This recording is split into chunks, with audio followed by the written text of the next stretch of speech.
Devil thought I was a goner, God kept me in his hands. Christ took the wheel. We don't do no traffic jams. I don't need a Benz just to prove who I am. Technically, I ride foreign cause my car is from Japan. That's Lexus. Like photons is not mine, but his shine, no question. The Most High open both eyes and provide, that's blessings. From soul ties to old lies, yeah, both time he protects us. I magnify his essence. His presence is a weapon in a different space, in the secret place. Don't need center stage. They want to show I could demonstrate, but the feeling fade. This ain't rap, this is how I praise. This ain't for your stage. They don't understand what it takes. I see it in their face. Treat the ministry like an industry. I tell them that claim you righteous cause you gospel rap. That does not equate. Big mistake. No family reunion. I cannot relate. Me and Chef making something shake, but we been a quake. That's my bro. I'm 4 and he 4. On this beat we 8. Anyway, get your soul straight. Make it through them gates. What's your fate? Power in his hands, just like Kevin Gates. Judgment Day. What is you gonna say when you in his face? Was a goner, he remember how I was. I repented to the power and I put away the plug. Now I keep my flesh. OJ, wear the gloves. Humble said they haters. I said, brother, wear the love. Time to put my mask on. Humble got a beat for me to snap on. I never fell off. Probably stumbled, now I'm back on. I've been overcoming since a nigga had a trap phone. Melodies from heaven, I could never sing a sad song. One with the Father, hope you never get that math wrong. Wildin' in the world, hallelujah, now I'm back home. Keep it 144, let me put a stack on. God in my jeans, not the one you wanna slack on. I could not be here breathing and be comfortable if I was really as bad as they was making it. You know, nobody could be around me. So for me to be this calm, I must have some kind of inner peace. And my inner peace is knowing that once everybody take the time to really see what type of person I am, you'd be surprised that I stuck around this long. I have to make the life that I do live as happy as I can and try to do the best with what I have. You know, live the best life I can live, be as happy as I can be. Nothing is perfect for anybody. I don't know. Boys, I swear, I think I figured it out. You know why they don't want us redneck brothers and sisters and the hood brothers and sisters getting along? You know why? Because we'd be unstoppable. I'm telling you right now, we would shut shit down.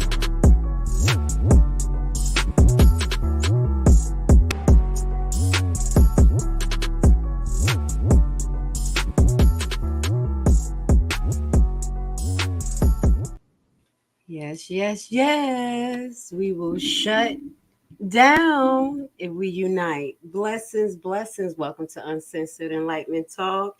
And you're here with your host, Grace Levi. Yes, yes, yes. I apologize last night. I was planning on going live. Y'all know sometimes I be having a lot of things going on before I start this broadcast. I want to say shout out to my baby girl. She turned 19 today. I got a young old head in the house, so I'm in the middle of, you know, those tasks. And I also had court this morning. Okay. Grace Levi be up in there. I'll fight anything that I feel not right. So yeah, I had a little court day, you know. Put some stuff in front of the judge. You think he even paid attention? I say we're going to appeal this. Something small, but guess what? I stand up for justice. And at the end of the day, when they're extracting money from us, the people, based on fraudulent practices, yes, I'm in there to win it. I'm petty as hell. That's what you're going to call me petty. I'm petty. Okay, so that's what I've been doing. So sorry for my delay. Now I want to get into some of the things that I have been noticing when I have been doing my research on the Dalton Trustee page. This is the Dalton. Let me make sure this is it. No, the Village of Dalton page. So what I have been doing is actually going back and looking at a lot of the old board meetings all the way back to 2021, you know, trying to get an understanding of what happened, you know, and I saw a few videos that highlighted kind of like the transition when Ms. Henyard was getting into office. So what I'm going to do before we get into reading these actual court cases, because that's what we're going to do, we're going to be reading at least one or two filings, especially the filings that have to do with a business that was trying to get licensed that was basically set up for failure. We're going to start with there, and then we're going to do one employment one. And I am looking for the employment lawsuit that involves the officer, the original officer. That was the chief. You know, all I know is Chief Lacy, but the old chief of police, I think his name, do I have his name up there? If y'all know his name, please let me know. They told me yesterday. So I'm going to be looking for that to give y'all, you know, just some insight of what's going on with his case. But before we do that, I want to highlight this is what I think went wrong with Henyard. I'm going to be honest. As I mentioned, I believe Henyard had some type of good intentions when she started. She was not new to Dalton being a trustee for 8 years. I watched her. I saw her fire. I can see that she had some type of intelligence and understanding of processes and how to handle things. So she didn't go in blind. That's what I will say. But what I do think is that her ego got to her, and her mannerism, as I noticed over a lot of videos, was very, very, very disrespectful. So let me get back to this first board meeting. This one, I think I have the March one up. We're going to take that one off. We're going to put the January one up. Okay, and this is what you got. I keep putting the same one up. Bear with me. Let me put the right one up. Okay. Now I want you guys to start to listen to, just the exchange, between Tiffany Henyard and her trustees. So just be fair. Go ahead. Janice had access to see the account, to print out bank balances, which we had to do based on a court order. Yes. That's why we provided bank balances daily. That was by court order. Right, but the mayor just said that nobody had access to it. Administrative access was only by the two people who were over the account, which they were the only ones who could add or cancel any card on the account. That was not something Janice could do. She did not have that access. Correct. Any check that Janice cut had to be signed by those two people who had administrative access. Janice could not issue a check without those signatures first. Preach. No, you got Trustee House or Clerk Key. Did either one of y'all cut off the credit card? No.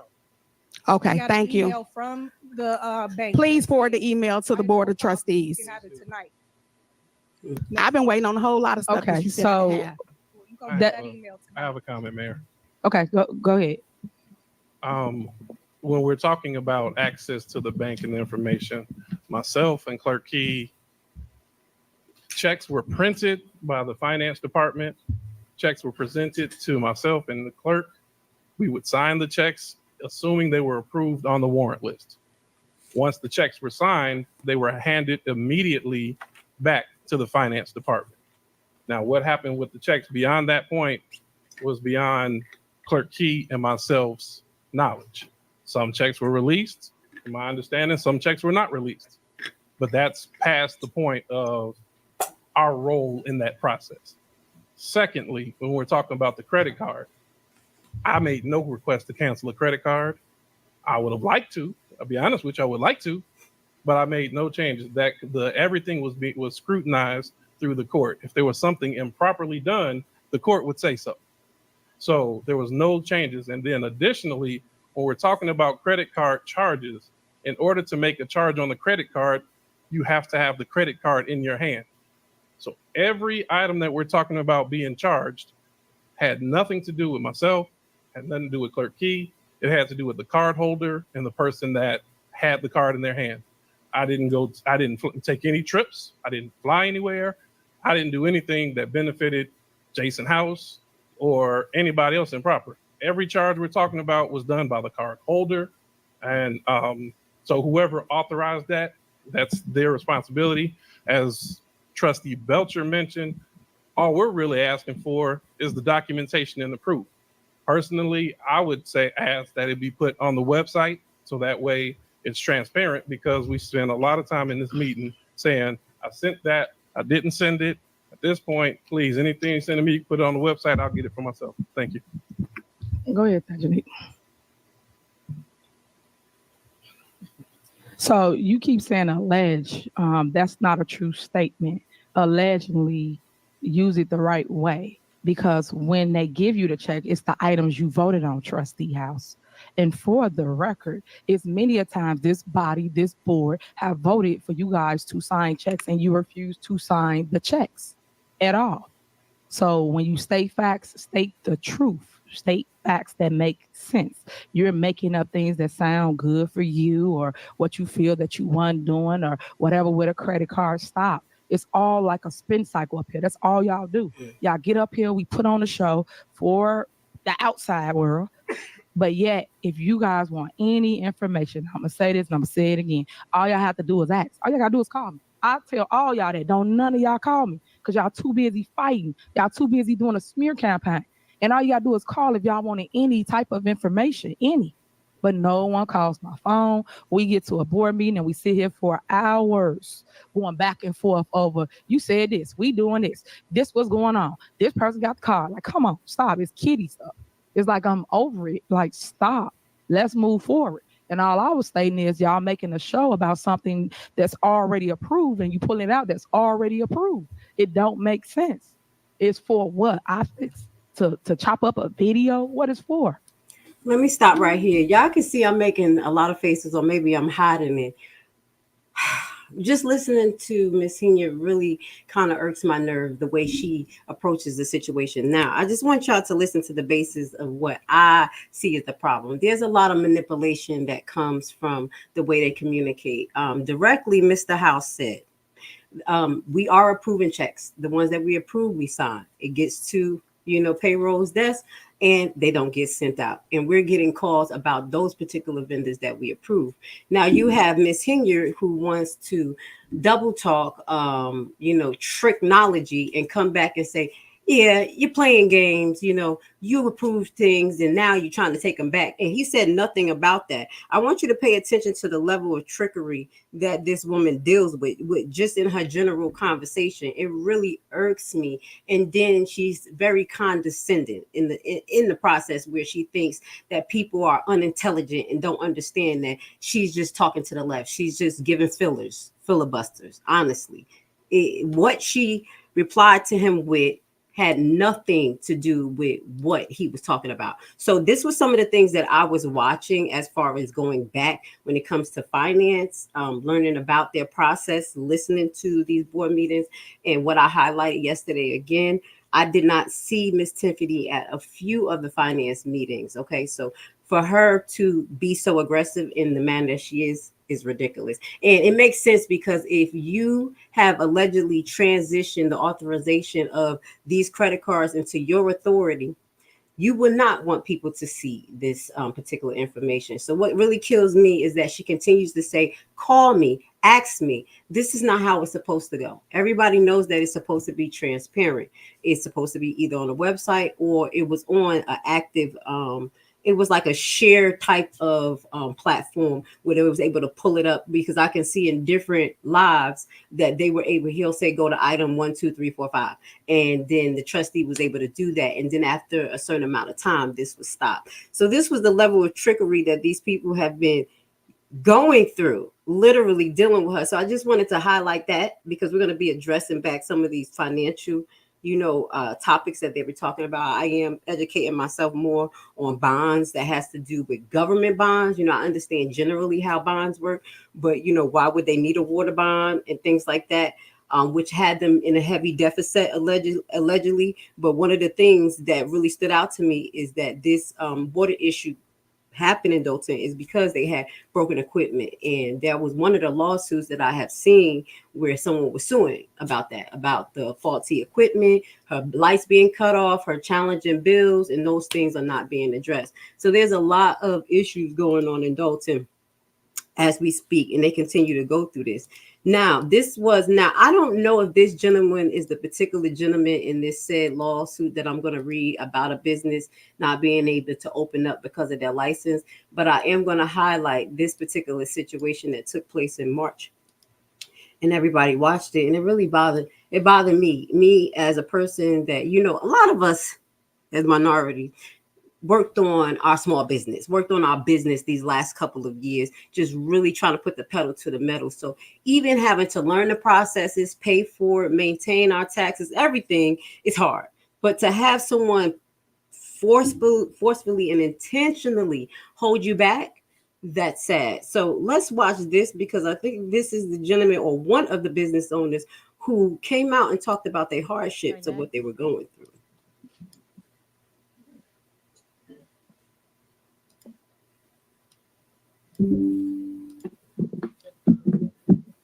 First of all, good evening, everybody, to give me the chance to become in Dalton Village Hall to be talked, and whatever I will talk is nothing but truth.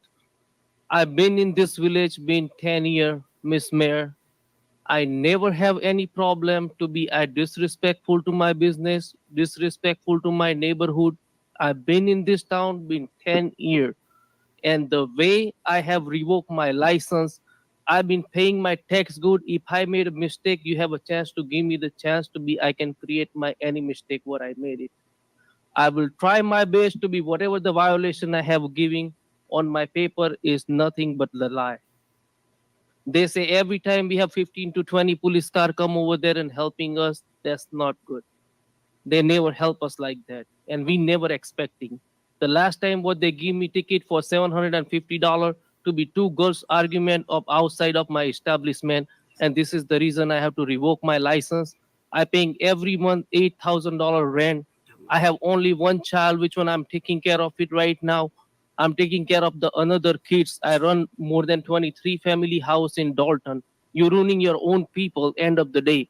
And everybody get hurt. Is a small people is very important. Everybody run the life just because of the, they having getting good pay from the good establishment.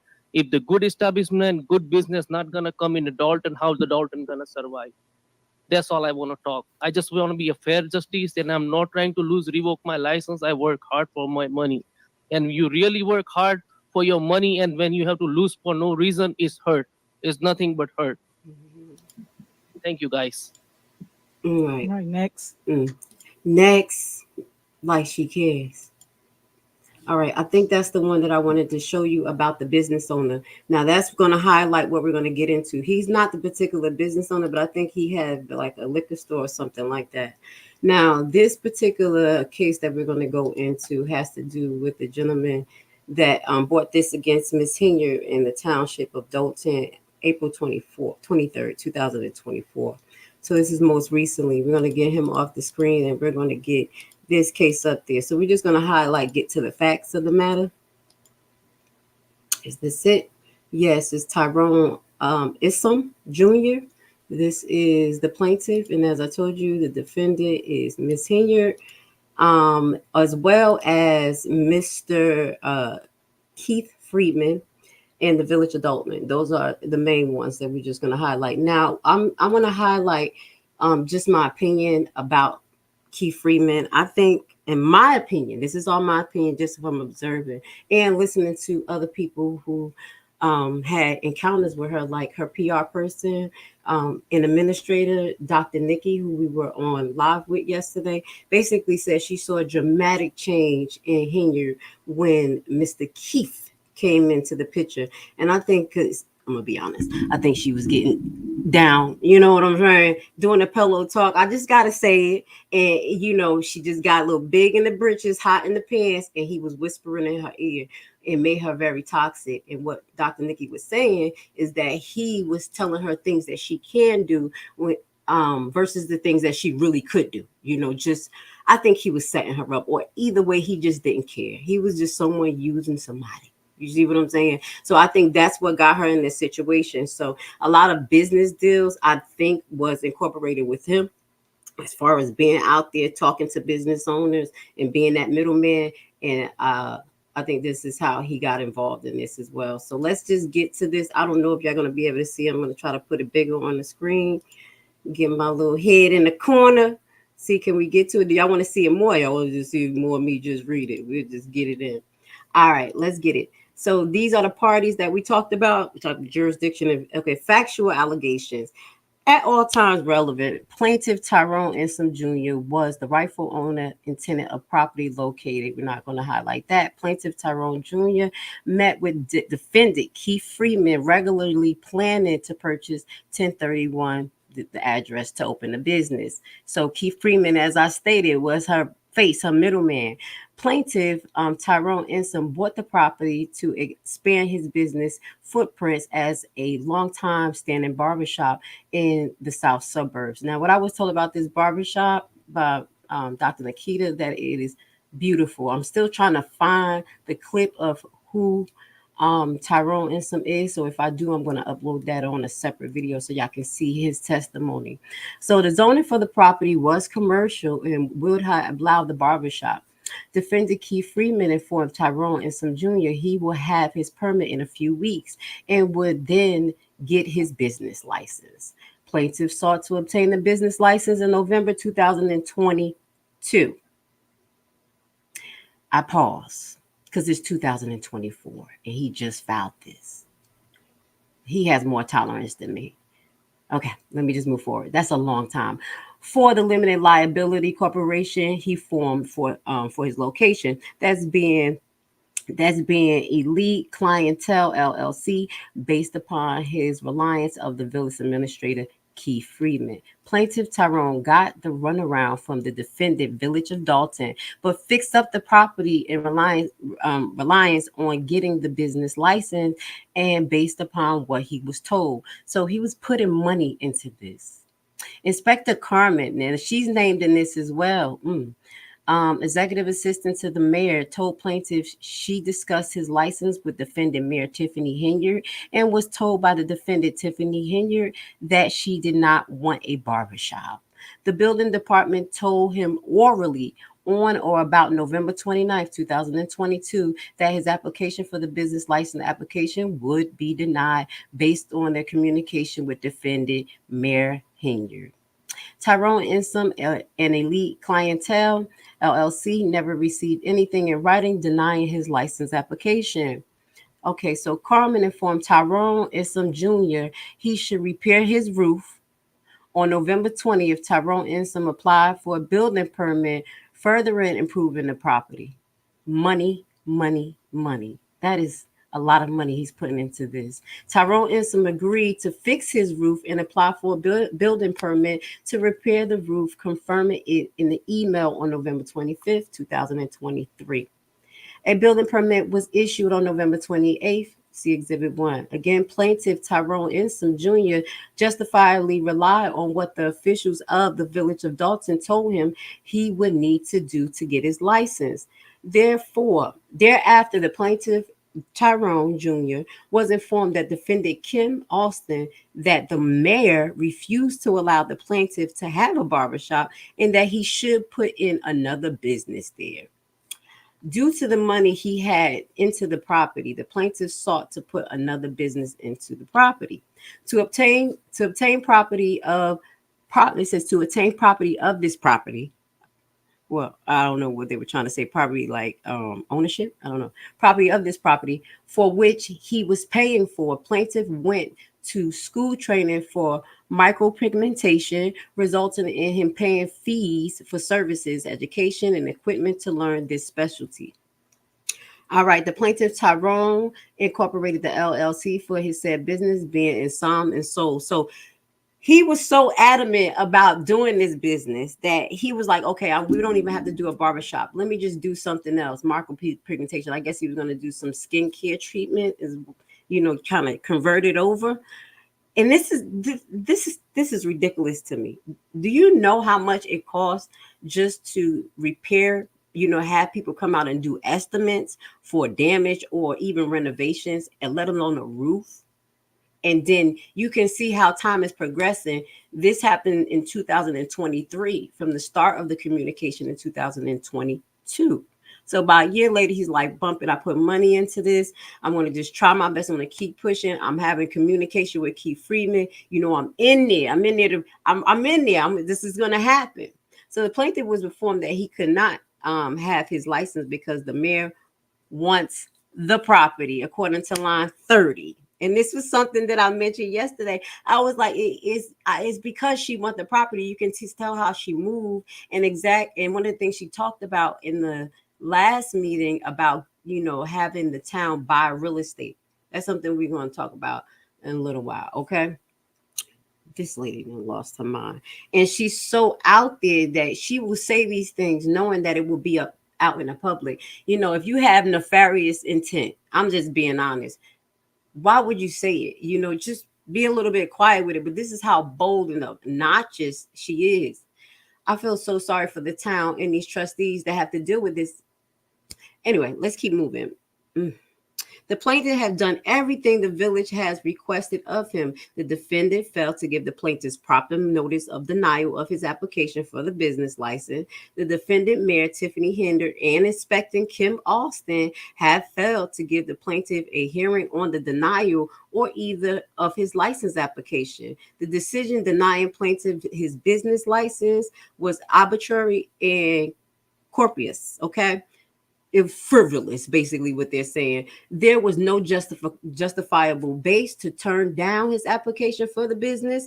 The 14th Amendment of the United States Constitution states that no state shall deprive any person of life, liberty, and property without due process. That's why you need to know the Constitution just a little bit, okay? Because this is how you're going to challenge things. And I'm going to be challenging my little ticket is a driving ticket with that. Because when you go to the appeals court, you got to put some Constitution in it. That's what I'm about to do. Due process. Okay. Now, anyway, the plaintiff have a right to a fair use of the property he has purchased. The plaintiff have the right, has a property interest in a fair legal use of his property within the boundaries of the state and the zoning code. The actions of the defendant constitute a violation of the plaintiff's due process rights and protection by the Fourth Amendment. As a result of the action of the defendants, the plaintiffs incur monetary expenses, damages, and loss. And that's one thing that you have to know, guys, when you're bringing a lawsuit. Not only do you bring the issues that has occurred, you have to bring forth proof of damages. And he has a lot of proof of damages. I know he has some type of communication. He has all of his receipts that he paid for, and somehow they were telling him to do these things. So these are going to be some of the things that he should bring up. I'm gonna look, maybe I could look into the exhibits, but we'll see. So the action of the defendants, Tiffany Henyard, Kim Austin, Carmen, and Keith Freeman, was intentionally, willfully, and wanton. I guess that is a word I need to look up in the Black Laws Dictionary. Okay, wherefore the plaintiff prays for judgment against the Village of Dalton, Tiffany Henyard, in the following: for fair and reasonable compensatory damages, punitive damage, as well as attorney fees and costs. So these are some of the laws that they go into. The plaintiff here rely on the incorporation of the allegation of paragraph 1 to 7. These are just backing up of some of the laws that they were using as far as monetary policies. Why he deserved this money. These are laws that's backing it up. So let's see. Monell policy. The plaintiff hereby relies and incorporates the allegation of paragraph 1 that to 39 as the allegation of paragraph 1 to 39 of counts 2 as thought fully set forth here. The village has practice a policy of ignoring and or not processing business license. The Village of Dalton has practiced customs and policies of failing to officially notify the applicant that the business license has been denied. So these are some of the things that they're violating. The Village of Dalton has practiced custom and policy of failing to give any application ability to challenge the decision and to deny business license application. 44, this line 44, Mayor Tiffany Henyard has a policy of choosing, denying application based on arbitrary and component non-village ordinance based, but instead based upon what donations individuals give towards her campaign or allegedly nonprofit organization she controls or for other financial and political reasons. This is going to be a problem because once this person win this, and we know he's going to win this, let's pray on it. This is some of the things that the FBI can use for proof as far as legal evidence of her behavior. They don't even have to do any more investigations. Once you lose a lawsuit and it says these things, the only way that it won't be put on the public notice is if he come to an agreement with them, settle. And I will say this, sometimes it's good to settle because just going back and forth in court court is going to cost you a lot of money. And this is what big entities do. They know that the little guy like us, we may be standing in the righteous position, but as far as paying lawyers for continuations and coming back and changing court dates changing, that adds up to a lot of money. This is why some of these hearings can be, in court, filings can go up to 2-3 years, and that's what we're seeing. So they try to extract that money from the little guy and try to deter them from actually moving forward and get them to the point that they're just going to settle.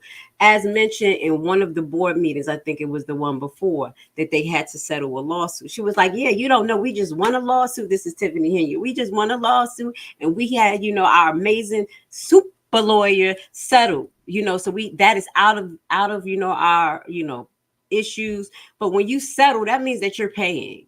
If somebody brought a lawsuit against you and you're settling, you're coming to some type of agreement. And 9 out of 10, that person is not walking away without getting some monetary money because you don't want it on a public record. So that's what happens when people settle. I'm not saying people don't settle, but try your best to get it into court and get it to public record, because you can use that as precedents, and other people can use that as precedents with their cases and help push their cases along faster. That's what they don't want us to do. That's why we should have people who come together with slush funds. The people in Dalton, I'm just going to give you my opinion. You know what I'm saying? Because I'm from Haiti. We got to do things together. It's called susu, or y'all call it different things here. But if you really trust individuals, especially when it comes to a lot of people wanting to come and make lawsuits against the village of Dalton because of this. And it's not because you want to abstract money from Dalton, but you want to put things on record and get these things corrected.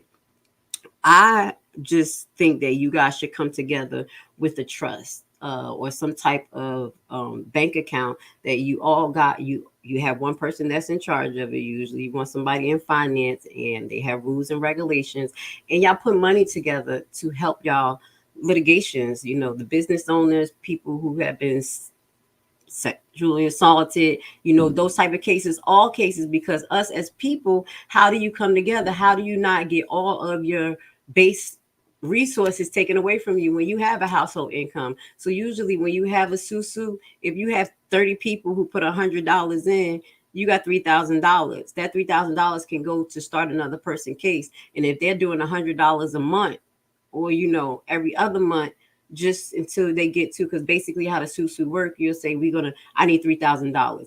You have to put at least $3,000 into the susu, but it's 100. It's over time. So when each person get to use that susu for their benefit, usually we'll use it to start business and those type of things. But in this particular case, that's just what I want to throw out there to the village of Dalton and the people who are suffering from all of these cases, because they're going to try to milk y'all dry. They're going to hold these things and let them run out. The lawyers, no disrespect to the lawyers, they in it to get the money. And sometimes they just want to foul. Let's foul, instead of using the short route and getting things done. So just a sidebar, just a little bit.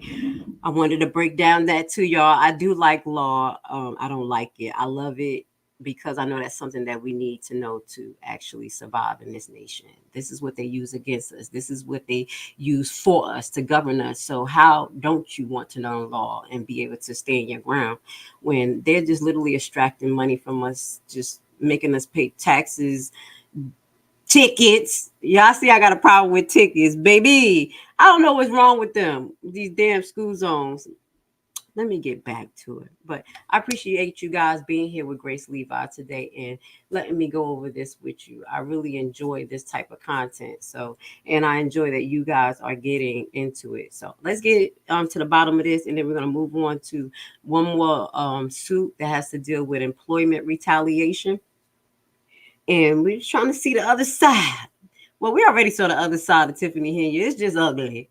It's just ugly on the inside, ugly on the outside. Get it together, girl. Anyway, Chewbacca. I'm just playing. Oh my God. Somebody said she looked like Chewbacca before when she was in her picture with Smith, with a boyfriend, Michael Smith, her ex-boyfriend, allegedly. This is all allegedly. I'll put the post up if y'all haven't seen it on Jedediah page. It's going down. They got all of this stuff. I'm trying to stay out of the nonsense, but it's funny to me. All right. So Tyrone Insom was given no ability to challenge the decision to not approve his license. License application were denied or ignored because he did not financially benefit Tiffany Henyard individually. In evidence of this practice, the policies are multitude or current litigations and actions filed against defendant and these administrators include but not limited to the following. So they're using case law here. This is where they reference the case law. That's what I'm saying. If he be here, be this, we're gonna be using it for case law. So that's how case law works. So you can validify your stance. Okay, so you gotta show that there's some damages, have that proof, keep your paperwork, and then you want the laws that solidify, that'll help you. Oh, they got a few more cases. Oh my God. These are other cases. Wait, these are other cases that's actually going against the Village of Dalton, Pablo's Cafe and Bar, Lacy Place, LLC, Redeemed Christian Church of God, Resurrection Power. I can't even get it out. Assembly Church. These are all against Tiffany Henyard. We got to get into that. Oh, I can't. These not no hyperlinks. So I'm going to have to, let me copy and paste this, y'all. Oh, we're going to have some stuff to talk about. I had to put it on my clipboard real quick. Hold on. Let me get this. And I'm going to start looking into these cases. All right. So that's what they use. They do reference case law to help them, and actually the Constitution. That's why you should know it. So we got a little bit into this. I want to follow up and see what's going on. I think, hold on one second. This is Pablo's. Okay. Pablo's Cafe and Bar. Give me 1 second. What I'm going to do, I just want to go on Pacers real quick if I still have it up and see if where is Pablo Case and Bar, where's the actual where they're at today. I know it was just filed, but sometimes they do some filing. Choose the court. Hold on 1 second. Log into Pacers system. Bear with me, guys. Frequent asked questions. Why is it giving me that? New search. Party search. All right. Give me 1 second. I'm doing a little quick search to see, can I see where this case is at? Let me bring it up for you guys. Y'all know I like bass. I ain't shit but a geek. I love it. All right. So these are the cases right here. Let me get myself small on the screen. And this is the one that we were reading. And then there were other ones that was references that I don't see here. So that's why I was looking like, okay, here go Pablo's Cafe and Bar. But we were reading ISM. So I'm just going to click this real quick. Y'all not going to be able to see it real quick. I just want to see the history of the documents to see if it's anything else filed. As of to 5/8, there was a new filing and set deadlines. I believe that they did not respond. Excuse me, y'all. Stop it. It looks like, let's see the document. Let's see this one. Motion notified to dock entry. Minutes before the honorable judge. For the 6th. Hold on, I'm just reading in the rules of the federal persuasion. It was scheduled up in a motion practice. Recent opinion was granted. I'm just trying to see where this case is at real quick because he just filed it, but I don't think that she replied. And I think that's why they're trying to have another hearing to make sure that she was notified correctly.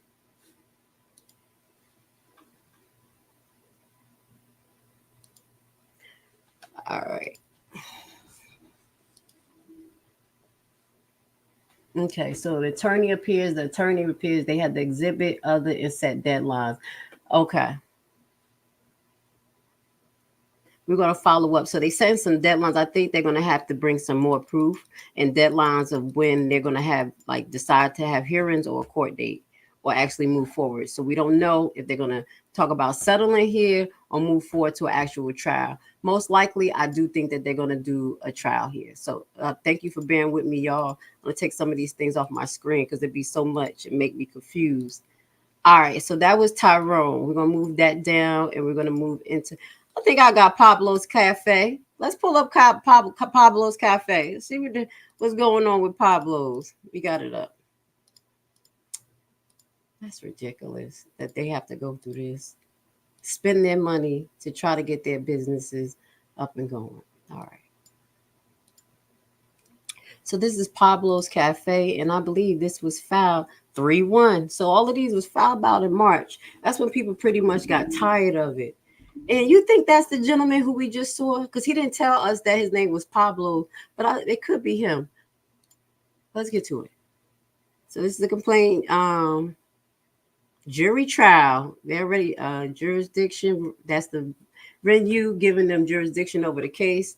The parties: Pablo, defended Village of Dalton. Local government defended Tiffany Henyard, defended Miss Keys, the clerk, Village of Dalton, Police Department. Oh, damn. Oh, I'm sorry, y'all. This about to get good. The defendants, Lacy Lewis is a deputy of chief. He's named in this. And the boards of trustees is governed by. So not all of the names, but it did name the board of the trustees. These are the defendants in this case. These are the parties. They did not say the board of trustees are the defendants. They could be witnesses or something, but they named defendant as the Village of Dalton, Tiffany, Miss Keys, the Village of Dalton Police Department, Lacy Lewis. Okay. Oh, wow. Other entries: Fox 32, Chicago News. Okay. Factual allegations. Let's get to it. Let me get comfortable. I got to cross my legs, y'all. Drink some water. Plaintiff began operating as a bar and restaurant in March 2020. Plaintiff has a Class D liquor license for the property, which allowed plaintiff to serve alcohol at the property. Plaintiff also has a village business license, which was also set to expire April 30th, 2023. All right. So the business license and liquor license, collectively referred to as license. Plaintiffs also have a state liquor license that expired February 28th, 2025. I think this is it because allegedly that gentleman was still operating under his state license. All right. And a state gaming license that expired December 2024. Dalton is his home rule municipality within Cook County, Illinois, with local jurisdiction of issues or renewing license for establishing within the village code. So he's talking about local ordinance that has to do with his issues. Section 337 of the village code states that Class D license shall Class D license shall authorize the sale and retail of consumption of license alcohol, liquor on a specified permit, only as indicated to the business, other than the sale of alcohol, liquor, which is regularly licensed and operated as a business in chief of principal business or owner. So basically, that it highlights that liquor licenses are disseminated based on specified basis. Okay, you're gonna have to meet some requirements. Okay, it's areas. You know, I think some places can't have liquor stores that's close to school perimeters. Those things, zoning plays a part in all that if you don't understand. So that's why this says this in legal terms. So goes into the sections of village code section. The total number of Class D license shall not exceed 11. So these are some of the criteria for him to be denied. If it was more than 11 liquor licenses in this area, you can't get one. So does that make sense? These are some of the things that you should know as business owners. What are your regulatory guidelines, what you can do and can't do in particular areas? So these are some of the things they highlight in, and I would assume that he's abiding by it. So let's go on. On April 15, 2023, the plaintiff filed an attempt to pay for the renewal application for the license with the village in the license, and that the license was set to expire April 30th, 2023. The village accept the application consistent with the historical practice and the affirmed through verbal communication with the agent of the village. Plaintiff was allowed to continue to carry on its business pending the insurance of the license. So this is why he was still able to practice, also because he has state license too.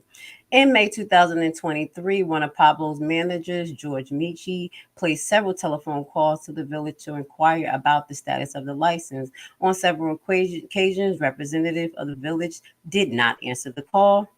On other occasions, representative of the village stated that the plaintiff license was in process, pending, or stated that the village will call you when it's ready. Mr. Meach was never told that there was any issues with the application for the license, or the village was aware of anything that would impact plaintiff eligibility for renewal. Near the end of June 2023, following yet another inquiry from Mr. Meach, a village representative told Mr. Meach to call the village administrator, Keith Freeman, or the village attorney, Delgado. In addition, Delgado principal Michael Delgado stated in the village board meeting that businesses owners could call Delgado about their license renewal. Mr. Michi then telephoned Freeman on numerous occasions. Freeman, however, did not answer or return any of his calls. Mr. Meach also telephoned Delgado on numerous occasions. So he called Freeman and Delgado on numerous occasions, but was told that the law firm has nothing to do with the insurance of the license. So they were getting to run around. You see what they put in front of the board meeting to you? Like, well, this is who handling it. Everybody's like, okay, we have somebody handle it. And in the back end, they stressed out. And then they start calling the trustees. And that's where the trustees getting the blunt end of this. So on July 5th, 2023, village inspector Kim, here she go. She's involved. These people, this RICO. Especially we keep seeing these same names, allegedly. Even though they say RICO is not laws, allegedly. But they still applying it to people and trying to put people in jail. I don't even know how this works. We'll talk about RICO because RICO don't know how to act. But let's move on. On July 5th, 2023, Village Inspector Kim Austin telephoned Mr. Meach and stated, you need to clear the bar. The police are on their way to shut you down for not having a license.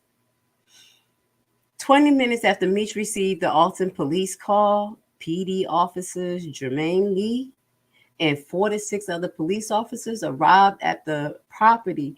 Lee told Mr. Meach, we are shutting you down for not having a local liquor license. Lee further said, go to the village hall tomorrow and talk to the DPD officers who arrived at the property on July 5th, 2023 did not give plaintiff any documents, official or otherwise, regarding the closure, nor did the DPD officers affect any stickers or closure notice on the front of the door of the property or else. Now, this is the, I think we showed this on one of our videos where shortly after this gentleman said that he was talking to the officer, like the FBI, because they was going around talking to people. He said that this happened. They ran down on the bar. So after this, I'm going to try to find a clip for you guys. Find a clip. Let me remember. Find the clip. And if y'all have anything in the comments, I'll read it afterwards because y'all know my ADHD kicking. I'll get distracted. Okay, we're going to read them. If y'all have anything to say, I'll read them afterwards. We'll get into it. So prior to July 5th, 2023, plaintiff have not been given notice that it might been shut down for any reason, that the liquor license have not been renewed, nor did plaintiff receive any update from the village concerning the status of the license. From July 6, 2023 onward, Mr. Meach and his wife, Miss Meach, went to the village hall every day to speak to the village employees who could assist plaintiff with his license or explain the closure of the property. And at no time, Mr. Meach or Mrs. Meach given any answers about the renewal or the status of the application for renewal and licenses, or any information concerning the forced closure of the property by the DPD. After July 5th, 2023 closure, plaintiff sought and filed an appeal of the closure with the Illinois Liquor Control Commission. Plaintiff was closed by the DPD from July 5th to October 3rd. That's 3 months. Y'all see how I count on my fingers. I don't care. That's a lot. And then you know he still have to pay rent on that property, so he don't lose his property. You don't break his lease if he don't own it. Do you know that? And not making no money. Wow. This is hurtful. On October 3rd, 2023, Robert Collins, former DPD. Oh, Mr. Collins, that's who he is. I think that's the chief of police. I'm going to look up those lawsuits. I say he got one. DPD chief of police sent an email to the DPD stating Please be advised that Pablo and Angels will be allowed to operate. Ooh, okay. While they were waiting for their hearing. Oh, that is exactly what Miss Nikita, Dr. Nikita, was talking about. Because I said, what made them switch on Robert Collins, the original chief? And he wasn't complying with the flim flam, with the takeover, with the bullying, with the intimidation. They were not doing this by law. So he already knew, no, I am not involved in this. He said, let him know he could open his place. There's no paperwork. There's nothing. I'm adding more to this. But I see what happened. Do y'all see what happened? So this was okay. In July 2023, Mr. Meach, that was July. Mr. Meach attended the monthly village board meeting. We're gonna see. Can we pull that up? Hello, July board meeting. I was looking for where he was at.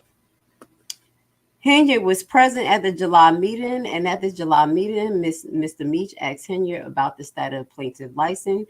Henyard responded that the village would issue the license, but they were pending and would be issued soon once the village internal process was completed. In August 2023, Mr. Meach attended the monthly meeting in the village again. The August meeting, Henyard was present at the meeting, and at the August meeting, Mr. Meach asked Henyard about the status of the plaintiff license. Henyard again responded that the village would issue the license, but they were pending and would be issued as soon as the village internal process was completed. In September 2023, this is ridiculous, Mr. Meach attended the monthly village meeting again. I think that was the ones that we had. I think that was him. The village board meeting. Henyard was present at September's meeting, and at the September meeting, Mr. Meach asked Henyard about the status of the plaintiff license.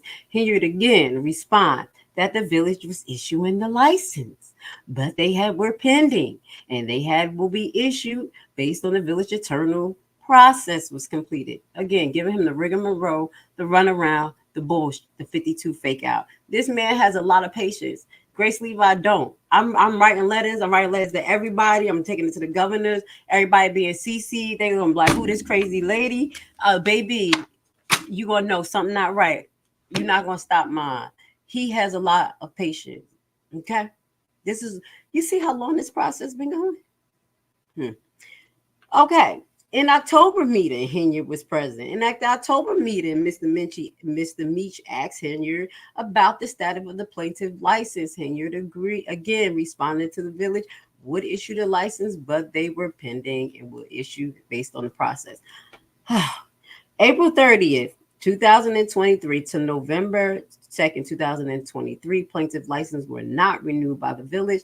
Plaintiff was not given an explanation for the delay in renewal of the license. Plaintiff was not given an explanation about DPD officers closing the property for not having a liquor license. On November 2, 2023, Austin served plaintiffs at the property with a packet of documents which was received by the employee of plaintiff. Okay, so what happened? Plaintiff was served with a certificate of receipt, which acknowledged the receipt of the attached notice of hearing, renovation, renewal of old business license, and notice of hearing on renovation or renewal of license. So they finally gave him a hearing in November 2023. The certificate issued 2 case numbers. There they go. The caption of the certificate states that proceeding to revoke and non-renewal Village of Dalton license for liquors. So they were seeking to revoke his license. Upon information and belief, no notice or charges bearing the case caption. So there was no prior notice, warning like, hey, this was going on with you. This is why you're going to get your license revoked. And nothing. That's what they're saying. Nothing came up. There's no attachment to solidify the moving forward to even want to revoke it. So that's what it is. Upon information and belief, no notice or change bearing the case's caption in proceedings to revoke and non-renew Village of Dalton business license and liquor license. was ever served to plaintiff, and that the case caption does not appear to have any documents. Attached to the certificate of notice of hearing for revocation and of renewal in a business license, you'll see caption proceedings or non-review Village of Dalton license. Let me see. This is an exhibit that goes with this. Okay. Let's just keep reading. Upon that, and I don't want to go into this, but I think they have more personal information. I'll look to see if it's something that's important, but we're just going to get to the nitty gritty because this is already really going into people's personal stuff when we read these cases, you know. And I'm not trying to put myself at a liability because I didn't look at those papers. You see what I'm saying? I can't blank everything that don't need to be blanked out. Those exhibits. Does that make sense? Because they want to put, tell people don't say anything. You're going to get a strike, all types of stuff. I'm just trying to come in on a good foot. Y'all already know that Grace Levi. If y'all don't know, I've been censored for a lot of years. If y'all go back into this page, it's been up for 5 years. So shout out to Dalton, shout out to Jedediah, shout out to this situation that's allowing us to catapult into the position that we need to be. And that's being here for the people to go over things like this so you can get a deep understanding of what the hell is going on in the background. You see what I'm saying? And we're going to talk about it from an intellectual, a little funny, and a little enlightening, perspective. So let's get to it. We're going to get a little bit more down into this. So, let's see. Upon information, so we're talking about a little bit of the law. The charge allegates 31 incidents. So they given the allegation of 31 incidents that the village complained warranted the revocation and non-renewal of this plaintiff license. The charging as per unconstitutional and the allegations can contain within are purposeful, extricated, and not related to the operation of the business. So basically, for example, that what he said, 2 girls was outside arguing, and then he got this big old fine of $750. These type of things. So they're trying to use those particular incidents to say it's his fault, okay? Because he got liquor. Okay, and these people acting up. So that's what they're talking about. These 31 incidents that they're allegedly bringing up that they can't even attach in paperwork has nothing to do with him. The charges as per C unconstitutional and the allegations contained within it are purposefully extragated. So it's like extravated. Excuse me, guys. I got a little list. Some words won't come out correctly, but you know what I'm saying. Okay, so allegations on the charges include, but not limited to, the following. So these are some of the allegations. Okay, let's get to it. On or about, I'm a little thirsty. Hit the like button, please, guys. Get Grace Levi in the algorithm if you like what we're doing. We're getting details of what's going on. Y'all need to help this brother. Whoever can, get that kitty together because y'all going to have to see this through, get this on a record. Don't let her settle. Don't let them settle, okay? Because once y'all put this on in the record and y'all win, people in other states can use this. They can use these cases as precedents, okay? Can use it to help each other.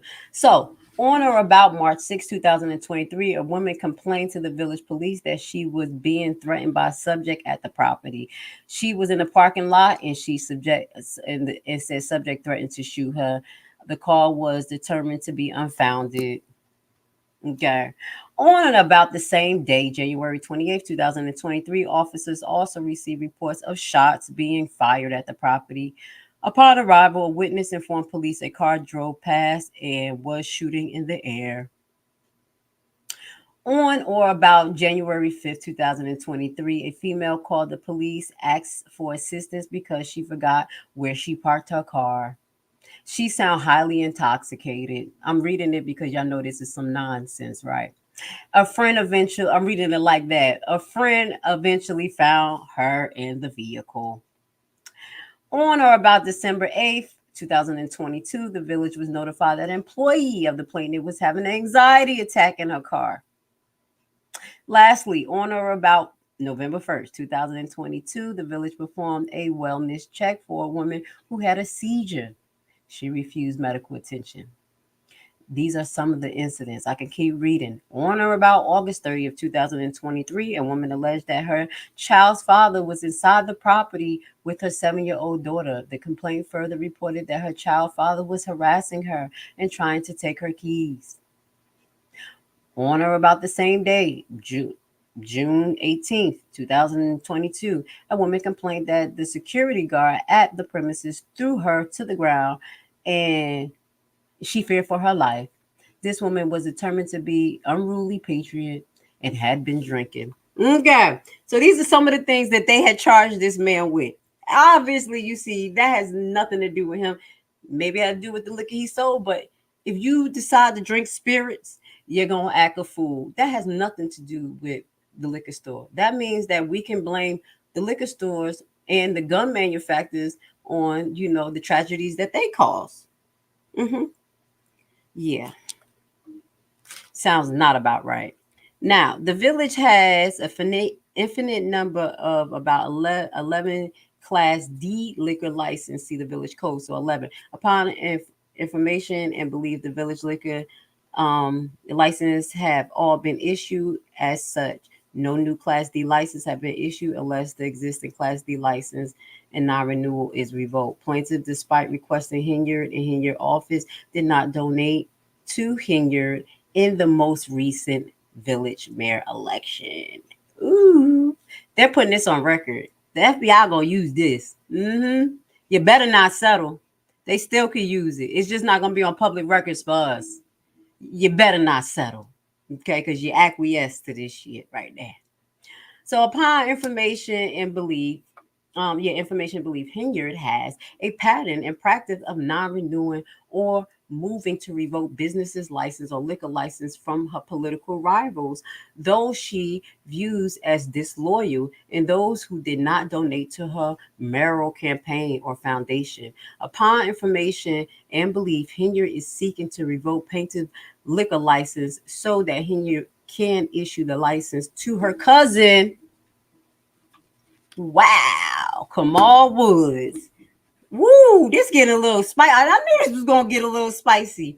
See, this is when the nepotism come in, and this is exactly what was happening in Newark, where the mayor was selling the properties for cheap to his friends, and that's how he went to jail.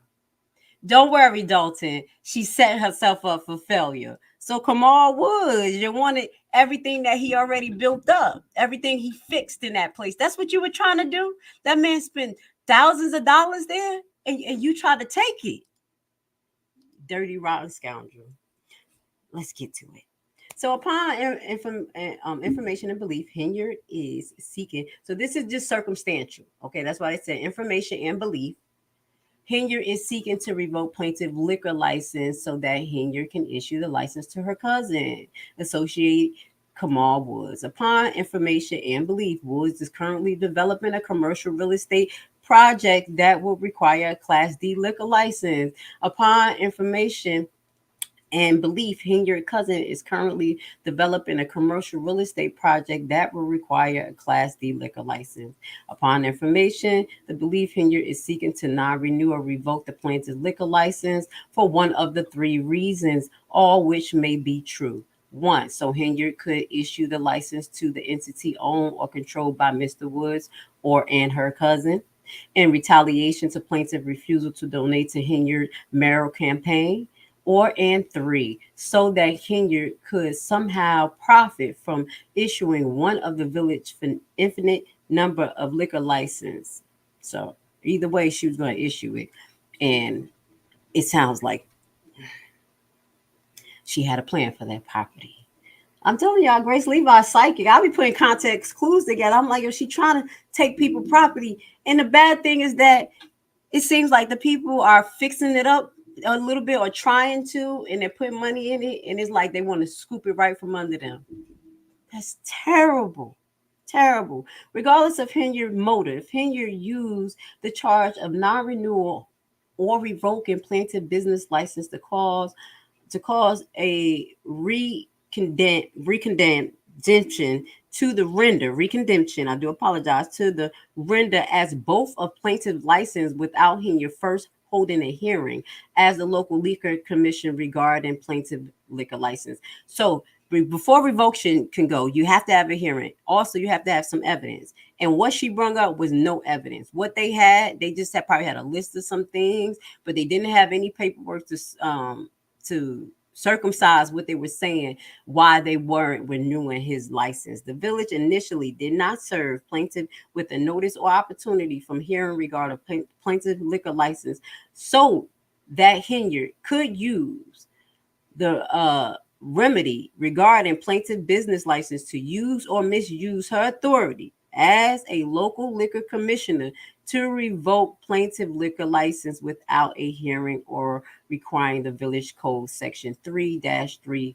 So not only is she the mayor, this lady and administrator, she also the commissioner of the liquor commission in there. Oh my God.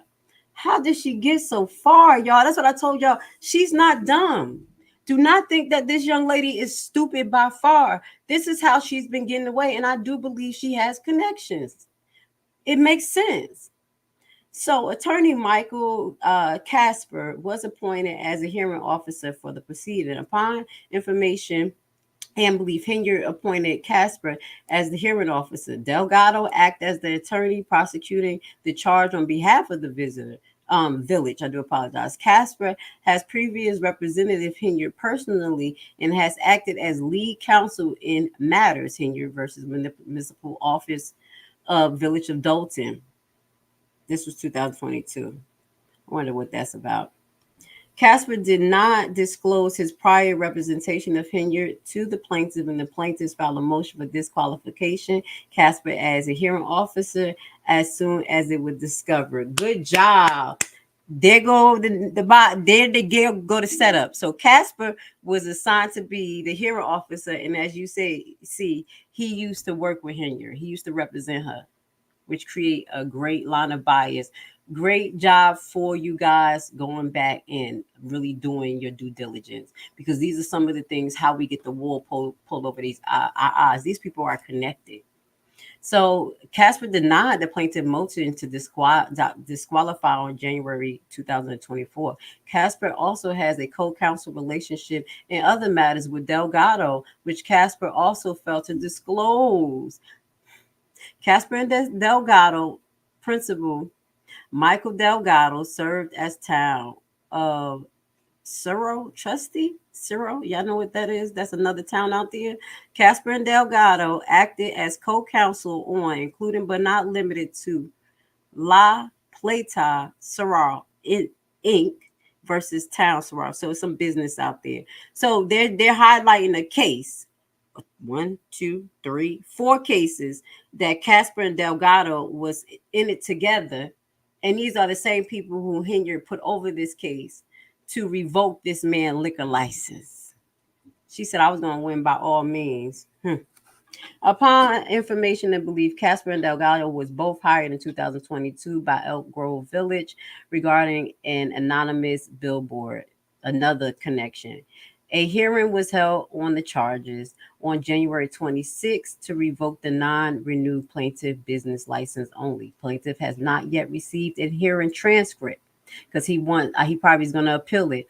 And at the hearing, the following DPD officers were called to testify in support of Jason Mathis. Testified that he responded to a call to the plaintiff's premises several times a month, and that such incidents were for some type of fight, shots, fire, or whatever. So they were trying to use the officer's testimony as an exhibit, but where is the paperwork? Where's the paperwork? So they were using allegedly these crooked police to come and testify, and that really makes me feel away, guys, because I lost a court case.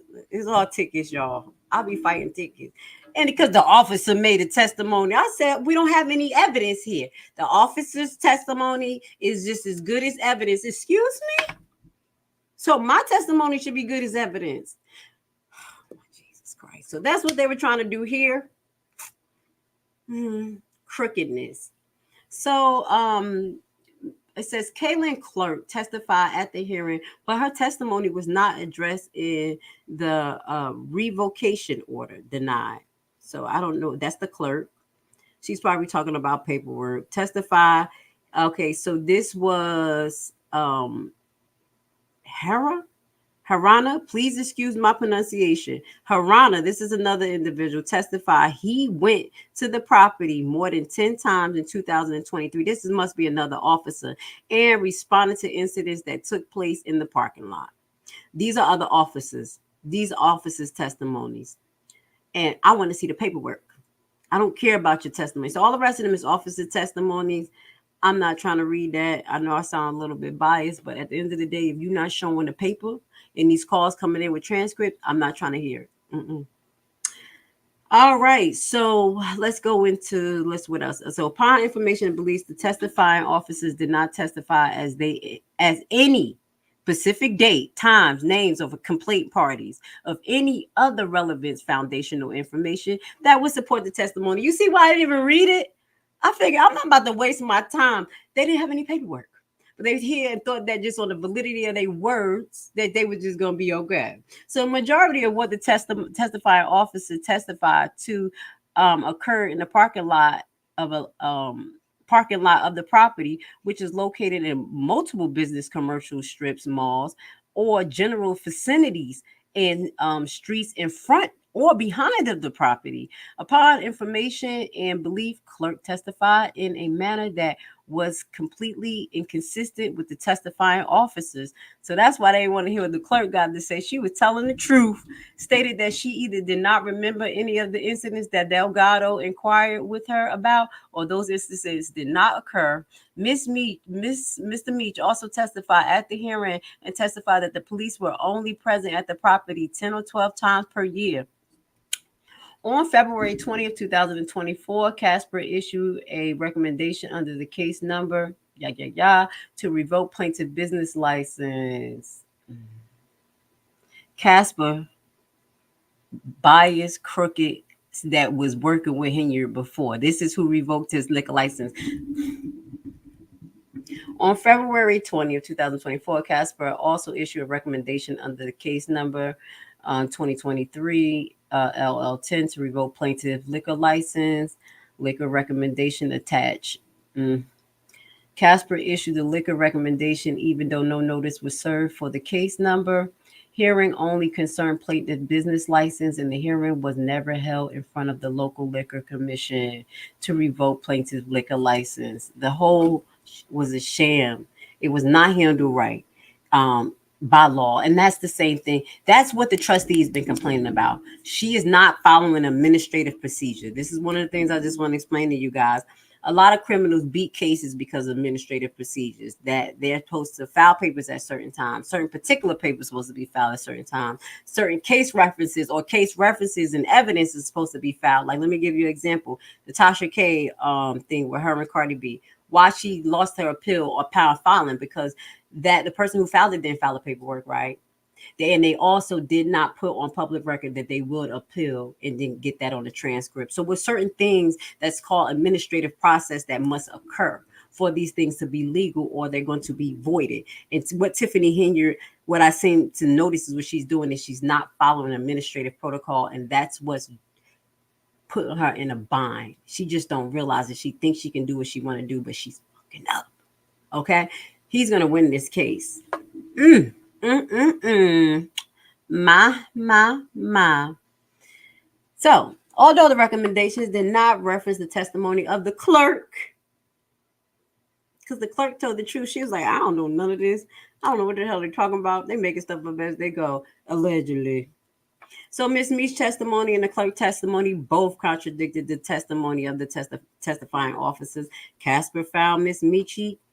Meach not credible, for the sole reason that Mr. Meach's testimony was stark contrast of the officer's testimony in the allegations in paragraph 32, meaning our words mean nothing. Right. Welcome to America. Sorry, y'all.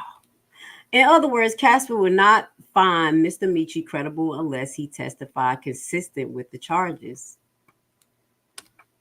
Casper further held the description of the other businesses in the strip mall supported that the findings at the parking lot incident, particularly the late night fights and shooting, were related to plaintiff and not the other businesses that had closed hours earlier. Upon information and belief, the testifying officers did not lay any foundational or certainly did not present any documents that would show the time of any of the allegation incidents occurred to support the inference that the plaintiff was the party that could have been responsible for the occurrence in the parking lot shared by several commercial businesses.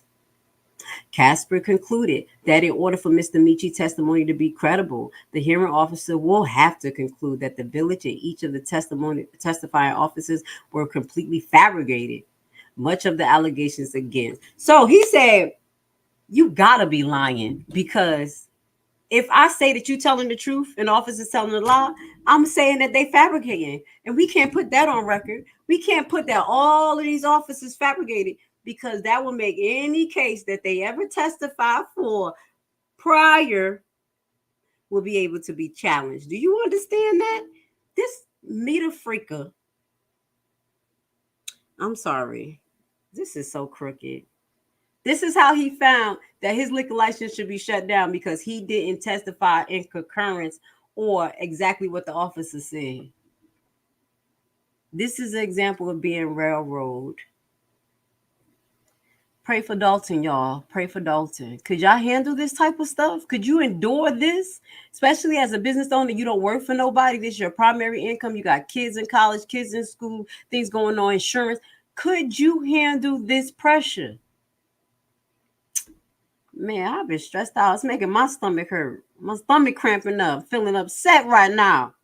So the village board meeting scheduled for February 19, 2024 was canceled, and the village board therefore did not vote on the business recommendation. So them to be back on to right standing. Upon information and belief, the village would not have voted against the business recommendation by the vote of 4-3. It is commonly understood that certain village trustees are loyal to Henyard, and other 4 are opposed of her agenda, and that the actions taken by her and the mayor, and the action that's taken by her and the mayor more generally. So they're saying that these are 4 trustees that they know that actually don't stand with the mayor and her shenanigans. Oh, they'll save y'all guys for being in that racketeering case. They trying to set y'all up to save you. Her, what's her name? Miss Burns, is that her name? She was up there talking about, I didn't steal nothing. I ain't spend nothing. I ain't had nothing in no cards. Listen, she clearing her damn name. She don't want to have nothing. RICO, if they were to apply this, is so general. Just getting off of this because I'm going back and forth. RICO is so general that me and you cannot know each other. But if this business is corrupt and I'm the person that's shipping out their products and I don't know it's drugs, I don't know what it is, and you the person who's providing a piece of the chemical, just one part of it, just manufacturing for them, and you send it to their chemical company, do you know all of us will be charged in that RICO case? Huh? I don't know you. You don't know me. That's how RICO works. Okay? It's implied. It's implied intent and implied criminalism to a conspiracy, to conspire, to deceive. And people, all of you don't have to know each other, just to let you know that. So that's why the trustees are talking the way they're talking, just listen to what they're saying. They're trying to pull themselves out of this. So on the same, it says on February 19th, Fox Chicago visit plaintiff at the property. This is what we were talking about. So on February 19th, 2024, Fox Chicago visit plaintiffs at the property to inquire about allegations that the plaintiff license were being held up for political reasons. On the same night of February 19th, 2024, Fox Chicago broke the story that that agents from the Federal Bureau of Investigation had questioned at least a half a dozen, including business owner from Dalton employees and the elected official as part of the investigation into Henyard. On February 20th, one day later, the same Fox Chicago report drove to visit the property again and was followed by the DPD. They were following the news people. You see why I want to keep my eye on what's going on with these cops out there? They're not even only intimidating the old people, they were trying to intimidate the news reporters. On February 20th, 2024, Lacy and other police PD officers arrived at the property after following Fox Chicago to the property and gave Mr. Meach the findings of facts and orders for the case number. So this is the revocation order. The revocation order stated that it is coming to be heard pursuant of the notice. So now this is when they give them the notice, like we're going to have a hearing. The revocation order used the case caption in proceedings to revoke or to non-renew. So this is what they were talking about, and this is when he got presented. Lacy stated to Mr. Meach that if he did not sign the revocation order, that he would be arrested. That is intimidation. That is intimidation. And Cole, you don't have to sign that.